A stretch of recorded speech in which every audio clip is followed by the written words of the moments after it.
Praise lord. మీ అందరికీ దేవుని నామమున వందనాలు. బాగున్నారా? ఈరోజు దీని ఒక వాగ్దానం వినడానికి సిద్ధంగా ఉన్నారా? అంతకంటే ప్రాధాన్యంగా ముందు కృపా TV India YouTube channel subscribe చేయండి. అంతేకాకుండా అనేకులకు ఈ వీడియో పంపించడానికి మీరు సిద్ధపడండి.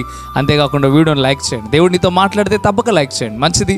దేవుని యొక్క వాగ్దానాన్ని విందాం. దేవుని యొక్క వాగ్దానం యెహోషువ గ్రంథం 1వ అధ్యాయం 6వ వచనాన్ని మనం ధ్యానం చేద్దాం. నిన్ను నేను విడవను, నిన్ను ఎడబాయను, నిబ్బరము కలిగి ధైర్యంగా ఉండుము అని చెప్పడం ప్రారంభిస్తున్నాడు. దేవుని యొక్క వాక్యం చెప్తున్న మాట, నేను నిన్ను విడవను, నిన్ను ఎడబాయను, నిబ్బరం కలిగి ధైర్యంగా ఉండమని దేవుడు చెప్తా ఉన్నాడు. ఇంతకీ ఎవరితో చెప్తున్నాడు ఈ మాట? ఈ మాట ఎవరికి వర్తిస్తుంది అనే విషయాన్ని మనం గమనించాలి. ఈ మాట దేవుడు నేరుగా యెహోషువతో చెప్పడం ప్రారంభిస్తూ ఉన్నాడు. యెహోషువతో ఎందుకు ఈ మాట చెప్పాడో మనం అర్థం చేసుకుంటే మనతో కూడా దేవుడు ఈ మాట చెప్తున్నాడా లేదా అనే విషయం మనకు అర్థమవుతుంది. యెహోషువ ఎన్నో కష్టాల్లో, బాధల్లో, ఇరుకుల్లో, ఇబ్బందుల్లో ఇదిగో ఆయన ఉండవలసిన పరిస్థితి వస్తూ ఉంది. అందుకే దేవుడు ఈ మాట చెప్పడం ప్రారంభిస్తూ ఉన్నాడు. యెహోషువ దేవుని యందు నమ్మకంగా ఉన్నాడు. యెహోషువ సేవకుడి దగ్గర నమ్మకంగా ఉన్నాడు. యెహోషువ భక్తి కలిగిన కుటుంబంగా ఉంది. అందుకే దేవుడు యెహోషువతో మాట్లాడటం ప్రారంభిస్తూ ఉన్నాడు. ప్రియమైన జనాంగమా, దేవుడితో మాట్లాడుతూ ఉన్నాడు. నువ్వు నిజంగా భక్తి కలిగిన వాడవైతే, నిజంగా విశ్వాసం కలిగిన వాడవైతే, నిజముగా ప్రభు మీద నువ్వు ఆధారపడగలిగితే దేవుడు ఈ మాట నీతోనే మాట్లాడుతూ ఉన్నాడు.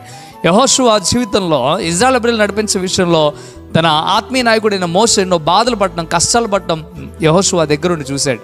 అయితే ఒక మారు ఆలోచించండి, వీటన్నిటిలోండి ముందు కొనసాగాలంటే ఆయన ఎంతగానో భయముతో, ఇబ్బందితో ఉన్నాడు. కానీ దేవుడు అంటున్నాడు, మోషేకు తోడే ఉన్న రీతిగా నేను నీకు కూడా తోడే ఉంటా, తప్పక నీ కుటుంబానికి నేను తోడే ఉంటా అని దేవుడు ఈ మాట చెప్పడం ప్రారంభిస్తూ ఉన్నాడు. నీ జీవితంలో కూడా ఎన్నో సమస్యల్లో, కష్టాల్లో, బాధల్లో, ఇరుకుల్లో, ఇబ్బందులు నువ్వు విడవలసిన పరిస్థితి ఉందా? ఇదిగో దేవుడు నీతో చెప్తున్నాను, నిన్ను విడవను. మనుషులు విడిచిపెడతారండి, దేవుడు విడిచిపెట్టు. దేవుడు నిన్నెప్పుడు కాపాడేవాడు. దేవుడు నిన్నెప్పుడు ఆదుకునేవాడు. ఎప్పుడయ్యా అంటే నువ్వు భయం భక్తి కలిగి దేవుని యందు విశ్వాసం ఉంచితే. కానీ నువ్వేం చేస్తూ ఉన్నావు? దేవుని యందు భయం భక్తి కలిగి ఉంటున్నావా? లేకపోతే దేవుడిని విడిచిపెడతా ఉన్నావా? దేవుడిని విడిచిపెడితే దేవుడు నీకు మేలు చేయడు. దేవుడిని నువ్వు కలిగి ఉన్నప్పుడే దేవుడు నీకు మేలు చేస్తాడు. నువ్వు దేవుడిని కలిగి ఉండు యెహోషువ వలె. కానీ ఒకవేళ నువ్వేం చేస్తున్నావు? దేవునికి దూరం అవుతా ఉన్నావా? ఇదిగో దేవుడిని ఎంతగానో నువ్వు ప్రార్థించేవాడిగా, దేవుని యందు విశ్వాసం ఉంచేవాడిగా నువ్వు ఉంటే దేవుడు తప్పక నీ జీవితంలో అద్భుతం చేస్తాడు. కానీ నువ్వేం చేస్తున్నావు? ఈ రోజున ప్రభు పాదాలు పట్టుకొని అడగకుండా, ప్రభు దగ్గర నువ్వు ఉండకుండా, నువ్వు ఎంతగానో నువ్వు లోకానుసారంగా జీవించడానికి ఇష్టపడుతూ ఉన్నావేమో. అందుకే దేవుడు అంటున్నాడు, ఈ దినమున నేను నీతో మాట్లాడుతూ ఉంటాను. యెహోషువకు తోడే ఉన్నట్లుగా నీకు తోడే ఉంటా, కానీ నువ్వు నమ్మకంగా, యథార్థంగా ఉండు, భక్తి కలిగి ఉండమని దేవుడు చెప్తా ఉన్నాడు. ఈ వాగ్దానం ద్వారా ప్రభు నీతో మాట్లాడినట్లయితే తప్పక ప్రార్థనలు ఏకీభవించి, ప్రభువా నన్ను జ్ఞాపకం చేసుకునైనా అని ఒక మాట అడుగుదాం. కళ్ళు మూసుకుందాం, ప్రార్థన చేద్దాం. పరిశుద్ధుడా, వందనాలు ప్రభువా, నేరుగా నీ బిడ్డల హృదయానికి తాకున్నట్లుగా, నాతో తాకున్నట్లుగా మీరు మాట్లాడారు.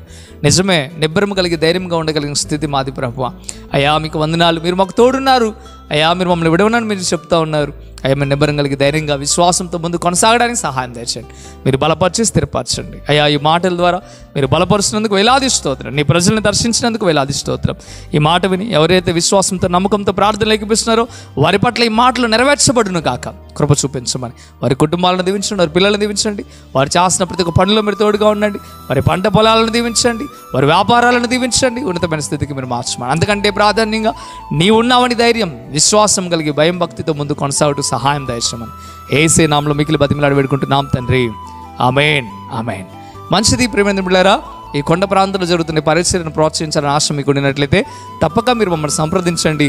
ప్రభు మీకు తోడుగా, నేడుగా ఉండి నడిపించి, దీవించి, ఆశీర్వదించును గాక. ఆమేన్. God bless you.